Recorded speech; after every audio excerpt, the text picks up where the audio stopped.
ईश्वरप्पा मुर्दाबाद मुर्दाबाद मुर्दाबाद। ईश्वरप्पा मुर्दाबाद मुर्दाबाद मुर्दाबाद। ईश्वरप्पा को कैबिनेट से निकालना होगा वरना बीजेपी गवर्नमेंट तुमको जाना होगा वरना तुमको जाना होगा।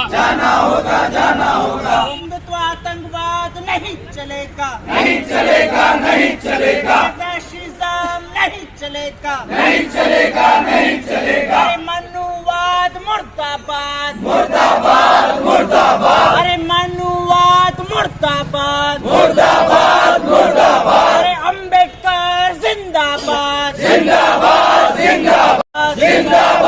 जिंदाबाद महात्मा गांधी जिंदाबाद जिंदाबाद अरे नाथूराम गोडसे मुर्दाबाद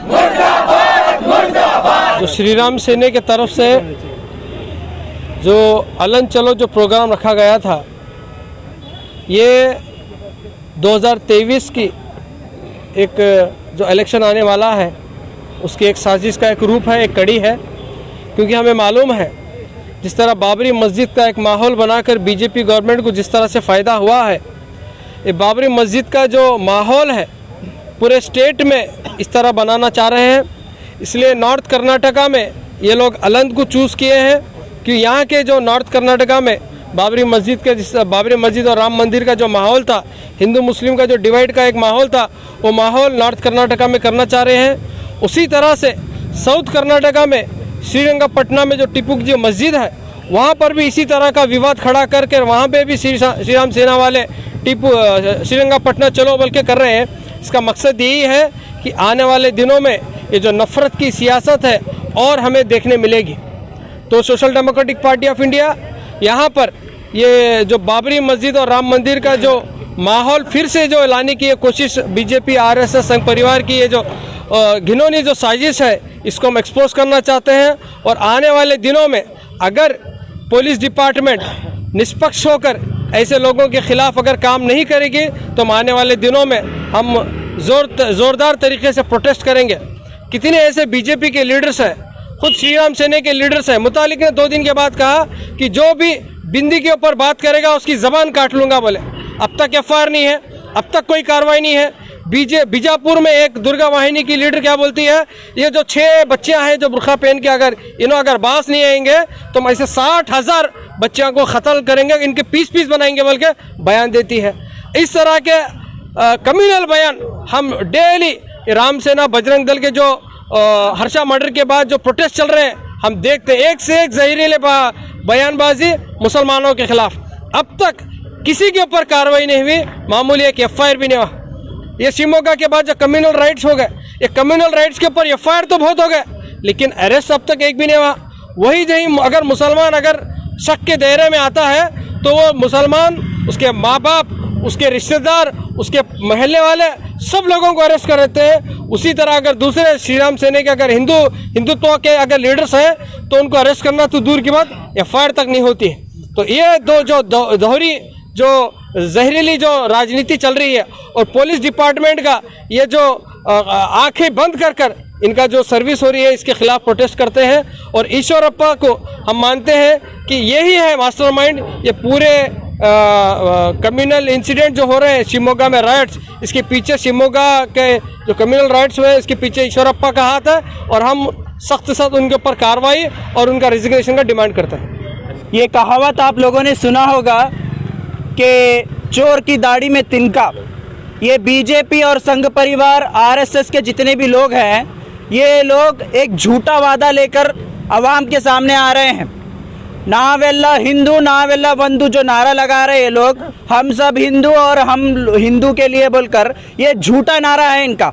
जो हर्षा के मर्डर को लेकर जो ये लोग रैलीज निकाल रहे हैं, ये लोग जो प्रोटेस्ट कर रहे हैं, इनके एमएलए एमपीज मिलकर जो प्रोटेस्ट कर रहे हैं, मैं इनसे सवाल पूछना चाहता हूँ, किसकी सरकार है भाई?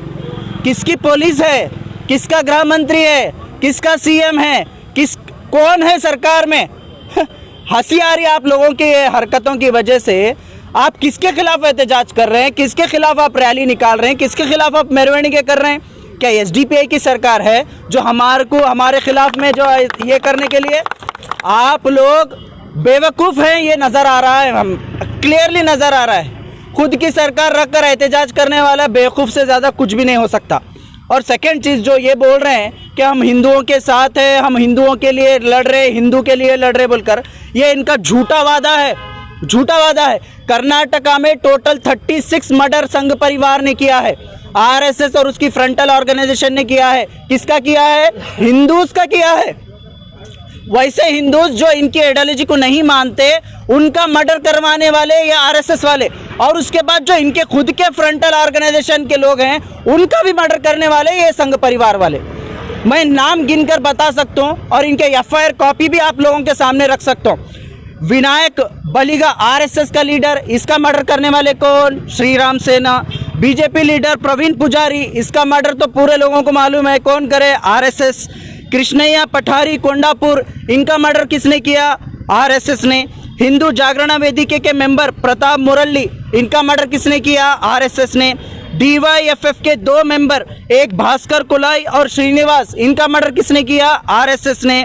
हरीश भंडारी, इनका मर्डर किसने किया? संघ परिवार ने। और प्रकाश कोलई, मणिकंठ सूरतकल, हेमंत सूरतकल, हिंदू जागरण वेदिके के मेंबर, इनका मर्डर किसने किया? आरएसएस ने। केशव पुजारी बीजेपी लीडर, इनका मर्डर किसने किया? आरएसएस ने। हरीश और एक विनायक बलिगर नमो ब्रिगेड के लीडर, इनका मर्डर किसने किया? आरएसएस ने। तो ये तमाम चीज़ें।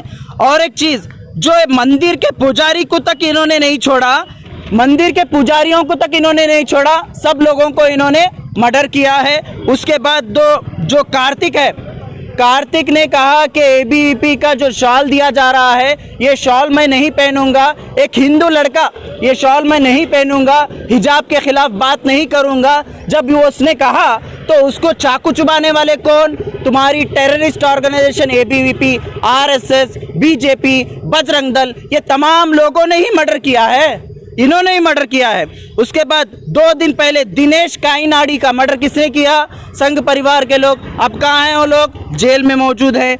ये सब चीज़ें जो हमारे सामने आ रही है, 13 से 14 मर्डर्स करने वाले संघ परिवार के लोग, खुद के अंदर इतना रखकर दूसरों को आकर एसडीपीआई को इल्ज़ाम लगाना हमारे को सिखाने की ज़रूरत नहीं है, तुम्हारे लेसन की ज़रूरत नहीं है। जिस जगह पर तुम स्टूडेंट हैं वहाँ के प्रिंसिपल हम रह चुके हैं, हमारे को सिखाने की ज़रूरत नहीं है। और एक चीज़, जो आरएसएस और बीजेपी के लोग ये चीज़ें कर रहे हैं, मैं उनको पूछना चाहता हूँ, हर्षा के अंकल ने क्या कहा? हर्षा के अंकल ने पब्लिक टीवी में कहा कि मेरे इस भांजे को मारने वाले कौन? बोले तो हिंदू संगठनों ने 10 लाख की सुपारी दी थी और इसीलिए इसको मारा गया है। किसने कहा ये बात? हर्षा के अंकल ने। ये सब हम नहीं जुटला सकते ना, ये सब नहीं जुटला सकते। आप सिर्फ और सिर्फ लाशों की राजनीति कर रहे हैं ये लोग। ईश्वरप्पा हो या सीएम बोम्मई हो या बीजेपी के तमाम लोगों ने ये लाशों की राजनीति कर रहे हैं। हम इसको कंडेम करते हैं। और ये जो भी चल रहा है, मैं हिंदू भाइयों से यही कहूँगा, हिंदू बहनों से यही कहूँगा कि आरएसएस और बीजेपी और संघ परिवार की पॉलिसी को आप समझना है। ये वही लोग हैं जो महात्मा गांधी का मर्डर करे हैं, ये वही लोग हैं, ये वही सोच है जो महात्मा गांधी को मर्डर किए हैं और नाथूराम गोडसे को अपना भगवान मानते हैं। ये सावरकर की पूजा करते हैं और सावरकर की आचरणा करते हैं, ये वही लोग हैं। तो इनसे हमारे को सीखने की ज़रूरत नहीं है देशभक्ति, इनसे हमारे को सीखने की ज़रूरत नहीं है सेकुलरिज्म का पार्ट। तो हम इनको यही बताना चाहते हैं कि तुम जितने पानी में हो उससे कई ज़्यादा हम तुम्हारे को डुबोने का यकीन रखते हैं। तो इसीलिए इसके बारे में ज़्यादा ना कहते हुए मैं यही कहूँगा कि ईश्वरप्पा को इम्मीडिएटली कैबिनेट से हटाया जाए या एमएलए पद से भी हटाया जाए और उनको कभी इलेक्शन नहीं लड़ने के जैसा उनको किया जाए, यही हमारा डिमांड है। और उनको अरेस्ट कर उनके ऊपर सेडिशन केस बुक होना चाहिए, क्योंकि उन्होंने कहा है कि तिरंगा हटाकर भगवा लगाना चाहिए, ये बात भी उन्होंने कहा है। इसको भी हम एसडीपीआई की तरफ से कंडेम करते हैं और इसके ऊपर सेडिशन केस बुक करने का डिमांड करते हैं।